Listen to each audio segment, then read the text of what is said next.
It sounds a bit ironic to say, but this could be a new trend. Let's explore.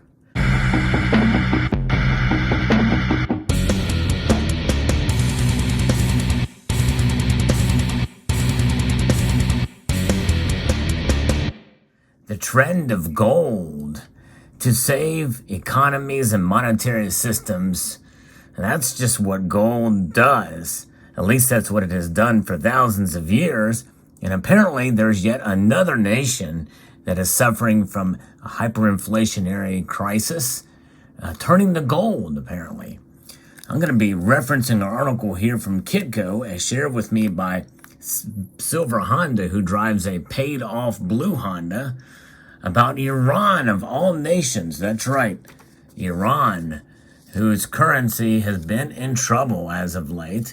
And of course, one can make some debates about the origins of that trouble, but we'll get into some of that, at least in part, on this video. But nonetheless, it is, I think one thing can be said for sure is look at what their currency is made of. Just like most currencies around the world are made of some sort of paper or linen fiber product. And to me, that's really the crux of it all, right? Because you can just print these ad nauseum, so let's see what Iran is doing here. The Iranian government is taking extreme measures. Yeah, you've heard that term before. In fact, with some countries, extreme measures may mean something different than other countries. In fact, in our country, the United States of America, it has been theorized that extreme measures may involve platinum from a loophole in our in a law that was put out, I guess, in 1996 and 2006 that involves platinum. Nonetheless, that idea has been rejected. That story really should die down soon, but I don't think it's going to disappear completely, because I believe they have other tricks up their sleeves, and if they ever get into a bind, well, they just may take it a little bit more seriously. But regardless, I think in reality, what we need to do is follow, in this case, what Iran is doing. But we won't do it.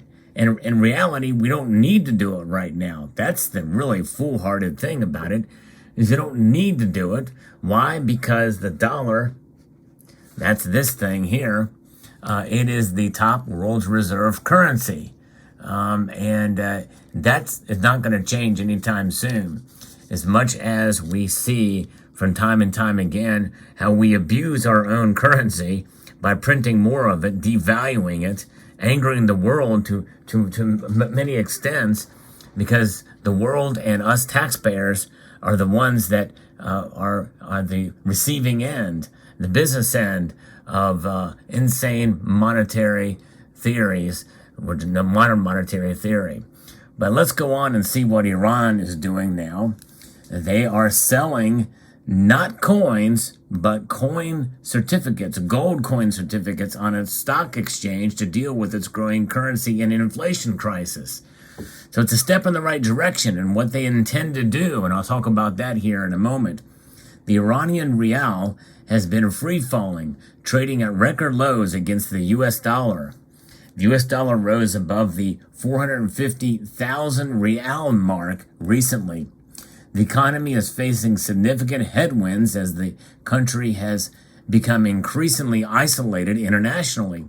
Western nations are looking to sanction the government for the way it has tried to stamp out national protest after a 22-year-old Kurdish Iranian woman, Masha Amini, died in police custody on September the 16th, 2022. The European Union has been leading the call for further sanctions against Iran, which has caused the rial to fall roughly 29% in the last 4 months. The currency is down nearly 50% since mid-2021. The depreciating currency has also added to the country's inflation threat.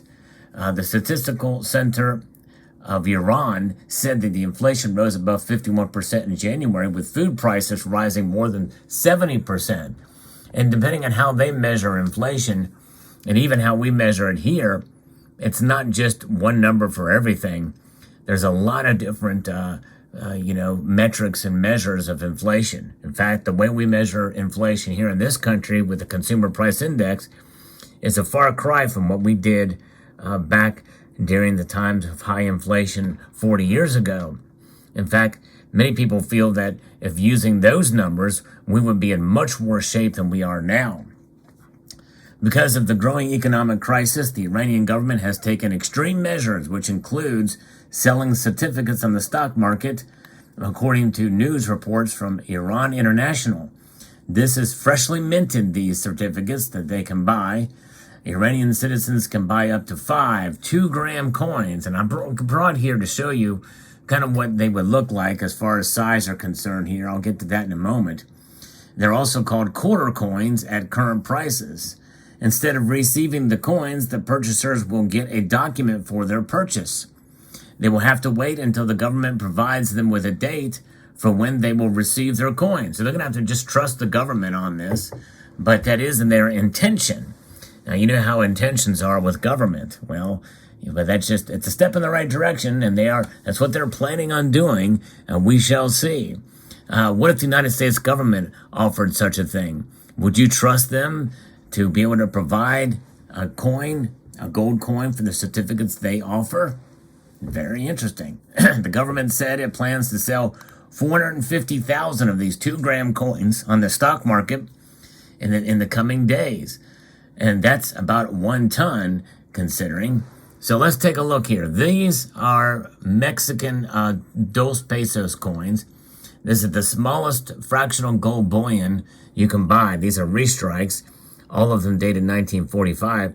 This is 1.7 grams total weight. I don't have a dos pesos in front of me here, but a dos pesos would probably be closer to the actual gold weight of 2 grams. And you can see how big that is compared to my finger here. In fact, here's my pinky finger, and I have relatively small hands, or skinny hands, I'd say. They're not small. I'm not like, some people say if you have small hands, you've got small other things, but we'll leave that for another debate. This, though, is a 3.11 gram coin. This is 1/10 of an ounce, so you can see, you can probably take the difference between these two to get an idea of size. It's maybe a better measure to people to give an idea of how big these little coins will be. Now, this is a far cry from what Zimbabwe has done. Zimbabwe has actually issued the coins right out, no certificates. They just went ahead and did it. Iran is taking a little different route here. Iran is going to be issuing certificates to back up these coins until they can get them out. Will they actually provide those coins? It's interesting because typically Islamic nations, they're not really big on this kind of thing. They're just big on gold and silver. They don't want debt or credit.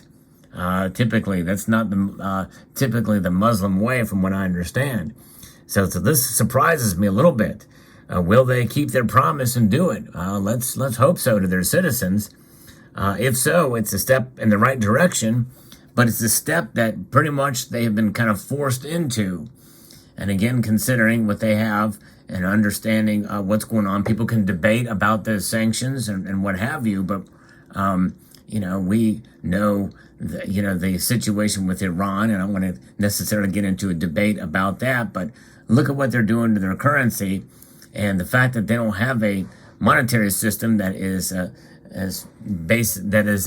self-supporting. And really, every nation should have a monetary system that is self-supporting, not relying on any other nation in order to maintain itself. And so that's a good practice of sound monetary policy, is to be able to have that currency in place. But there's no nation in the world that is practicing sound monetary policy. And by the way, sound monetary policy does, at least given the low bar that we have for such a thing, would not necessarily in the immediate term have to be on a gold standard. It would just have to have a rules-based monetary system to provide at least some constraint on printing money, currency creation ad nauseum, to be able to have something that constrains the currency and the central banks from just printing at will. but I likely don't see that coming no matter what, because some of these nations, well, they'll just contact other nations in order to bail them out. That's typically what happens, unless they have just a hyperinflationary situation. Nations like Zimbabwe, they've really been forced into this and have no other choice. Nations like Venezuela, surely they don't want to do that. They want all the gold for themselves. The regime does. That's their clear motive. That is about as transparent as it comes. Whereas, so the people themselves are trading whatever precious metals and other items that they may have, including other currencies, including the dollar, by the way, in Venezuela. But it's fascinating to see what's happening in Iran. Could this be the beginning of a trend? Very well could be, as more and more nations take to this. I think if Iran actually follows through and mints these little tiny coins, these 2 grammars, I think it's a step in the right direction. In fact, Zimbabwe has only minted the 1 ounce coin. They have not produced fractionals sizes as of yet. I think there is a plan to do that for the average citizen, because it's not as widespread over there in Zimbabwe. We shall see how it all plays out, but interesting indeed. And thanks again to Silver Honda for sharing this story with me. And I would like to extend a multitude of gratitude to all of you for taking the time to watch this video, and to encourage you to please rate, share, comment, and subscribe.